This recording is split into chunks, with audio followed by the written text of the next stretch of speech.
2028 August മുതൽ generic pharma ഉൽപ്പന്നങ്ങൾക്ക് അധിക താരിഫ് ചുമത്താനുള്ള നീക്കവുമായി അമേരിക്കൻ പ്രസിഡന്റ് ഡൊണാൾഡ് ട്രംപ് ആദ്യ വർഷം 100%, രണ്ടാം വർഷം മുതൽ 200% താരിഫ് ഏർപ്പെടുത്താനാണ് നീക്കം.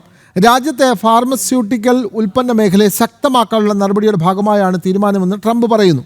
ഭാരതത്തിൽ നിന്നുള്ള മരുന്ന് കയറ്റുമതിയുടെ ഭൂരിപക്ഷവും അമേരിക്കയിലേക്കാണ്. 2025 $9.7 ബില്യൺ കയറ്റുമതിയാണ് ഭാരതം നടത്തിയത്. വിവരങ്ങളുമായി ഐസൺ ജോസ് ചേരുന്നു. ഐസൺ, ഈ പുതിയ താരിഫ് നീക്കം ട്രംപ് പ്രഖ്യാപിക്കുന്നുണ്ടല്ലോ, അത് ഏതൊക്കെ നിലയിലാകും അത് ഈ പ്രത്യേകിച്ചും ഈ മരുന്ന് വിതരണ മേഖലയെ ബാധിക്കാൻ പോകുന്നത്? ഐസൺ ജോസ്.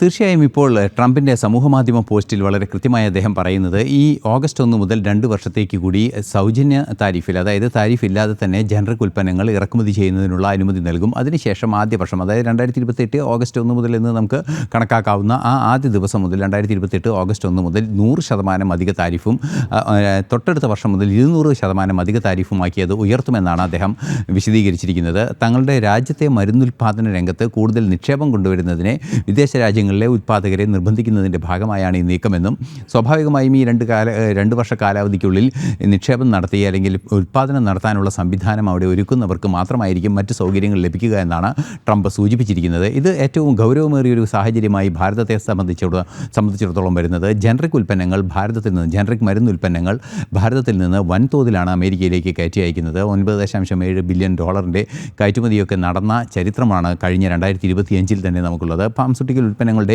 വലിയൊരു മാർക്കറ്റ് കൂടിയാണ് ഭാരതത്തെ സംബന്ധിച്ചിടത്തോളം അമേരിക്ക. അതുമാത്രമല്ല, ഈ ലൈഫ് ലോങ് ഡിസോർഡറുകൾ അല്ലെങ്കിൽ ലൈഫ് ലോങ് ഡിസീസസ് എന്ന് പറയുന്ന പ്രമേഹം, അതുപോലെ തന്നെ രക്താതിമർദ്ദം തുടങ്ങിയ വിഷയങ്ങളിലെല്ലാം തന്നെ ചികിത്സിക്കുന്ന ദീർഘകാലം കഴിക്കുന്ന മരുന്നുകളാണ് പ്രധാനമായും ഈ ജനറിക് മരുന്നുകളായി പ്രിസ്ക്രൈബ് ചെയ്യുന്നത്. അതുകൊണ്ട് തന്നെ അത് വലിയൊരു വിപണിയും തുടർച്ചയുള്ളൊരു വിപണി കൂടിയാണ്.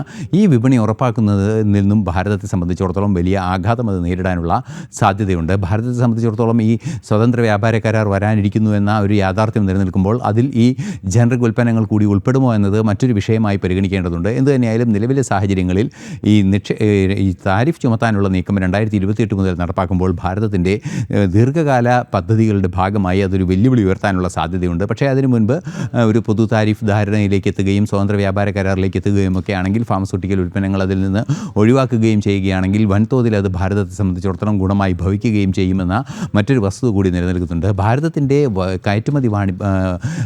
മരുന്ന് കയറ്റുമതി വാണിജ്യത്തിൻ്റെ ഏറ്റവും പ്രധാനപ്പെട്ട ഘടകം കൂടിയാണ് അമേരിക്ക. 37% അമേരിക്കയിലേക്കാണ് കയറ്റുമതി നടക്കുന്നത് എന്ന വിവരങ്ങളുമുണ്ട്.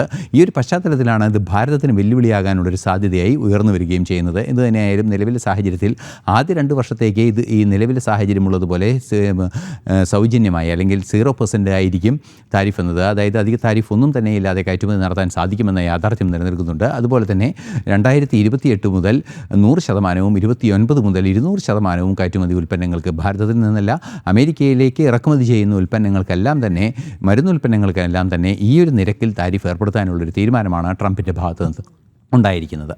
വ്യക്തമാണ്. 2028 ആഗസ്റ്റ് മുതൽ ജനറിക് മരുന്നുകൾക്ക് താരിഫ് ഏർപ്പെടുത്തും എന്നുള്ള വളരെ പ്രധാനപ്പെട്ട ഒരു പ്രഖ്യാപനമാണ് അമേരിക്കയുടെ ഭാഗത്ത് നിന്ന് ഉണ്ടാവുന്നത്. വിവരങ്ങൾ നൽകുകയായിരുന്നു ഇന്റർനാഷണൽ ഡെസ്കിൽ നിന്നും ഐസൺ ജോസ്.